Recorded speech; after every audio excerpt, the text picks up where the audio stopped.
O nome de ruas, avenidas, pontes e viadutos brasileiros passam pelo revisionismo histórico. Esse movimento gera manifestações dentro e fora do país. Você sabe o que é revisionismo histórico? Já ouvi falar, mas não me aprofundei muito no assunto. Uma revisão histórica? Tipo? O revisionismo, que é esse de conteúdo político, que revê um momento da história, uma ideologia, a serviço de uma causa imediata. Um novo contexto, um novo momento exige que a gente olhe para a história com olhos renovados.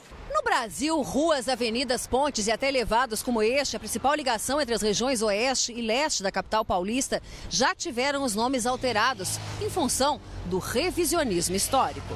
Era elevado Costa e Silva, agora se chama elevado João Goulart, mas nem todo mundo lembra.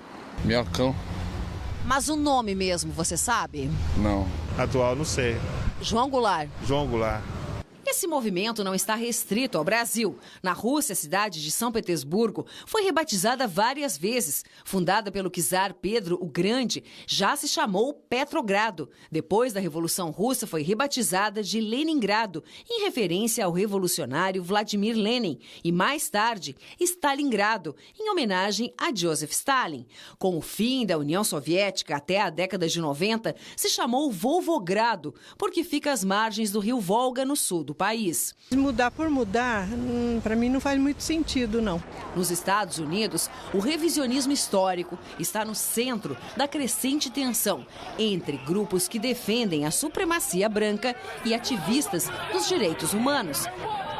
A primeira manifestação Charlottesville, na Virgínia, foi protesto contra o movimento que quer tirar de locais públicos monumentos em homenagem a figuras como o general Robert Lee.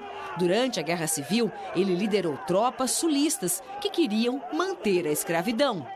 É sempre necessário que nós revisitemos algum momento do passado, até porque as exigências do momento, de compreensão do momento, são outras também.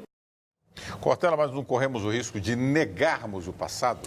É que a ideia de história, ela dependerá muito do movimento do contemporâneo. Isto é, aqueles que agora estão olharão e dirão, isso não tem mais validade. Isso serviu, mas nós não entendemos assim. Você pode olhar isso de um modo direto. Por exemplo, eu, quando secretário de Educação na cidade de São Paulo, sempre recebia propostas que vêm do Legislativo, que é o Executivo que dá o nome a um monumento, a uma rua, a uma obra de arte, mas o Legislativo pode propor.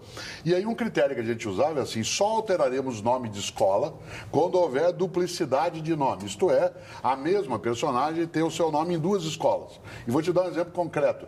Escola Plínio Salgado, o grande prócer paulista, depois brasileiro, do integralismo, de uma ideologia que se aliou ao nazismo, de algum modo, né? Havia duas escolas, então você pode fazer a alteração de uma delas. Mas tem que se respeitar a história. A capital paulista tem um monumento que agora fica lá na Guarapiranga, que é uma colunata com o símbolo do fascismo doado pelo Benito Mussolini em 1929 ao Brasil, mas que serviu durante anos para comemorar a travessia do Atlântico feito por pilotos de avião italianos. Pois bem, Jânio Quadros, quando assumiu a prefeitura de São Paulo, ele fez com que essa colunata ficasse na Avenida Brasil, né, no Jardim de São Paulo. E ela ficou lá. Até 25 anos ela ficou parada ali.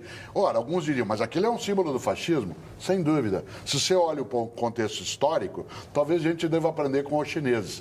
Eles, em vez, por exemplo, de desmontarem, né, o Palácio Imperial, que foi objeto de derrubada na Revolução Chinesa, eles fecharam a área, fizeram um museu para as pessoas verem como é que era, como era e por que num dia vai mais ser daquele jeito. Por isso, eu não sou tão adepto do revisionismo, é menos que ele toque em coisas que vão contra aquilo que a democracia deseja. Só por isso. Maristela.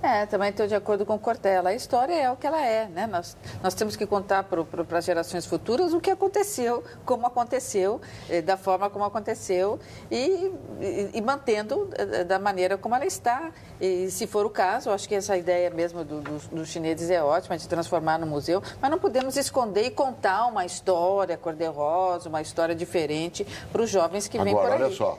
Uma gaúcha, um mineiro, um paranaense. Isso. Esta cidade que nós estamos agora é uma cidade que não tem nenhuma avenida, nenhuma praça chamada Getúlio Vargas. dado que em 1932 houve um confronto. Tem uma escola técnica, aliás, muito boa, chamada Getúlio Vargas, mas se você olhar nas outras cidades, o nome é mais usual. Portanto, já imaginou se alguém vem e propõe que a Avenida 9 de Julho, que aliás foi inaugurada pelo Getúlio Vargas, depois, né, da Revolução Constitucionalista, se alguém propõe que ela mude, né, de 9 de julho para Getúlio Vargas, fica meio complicado. O André Marcelo, se tiver que destruir tudo que representou o revisionismo, intolerância, racismo, vamos ter que destruir o planeta. Claro.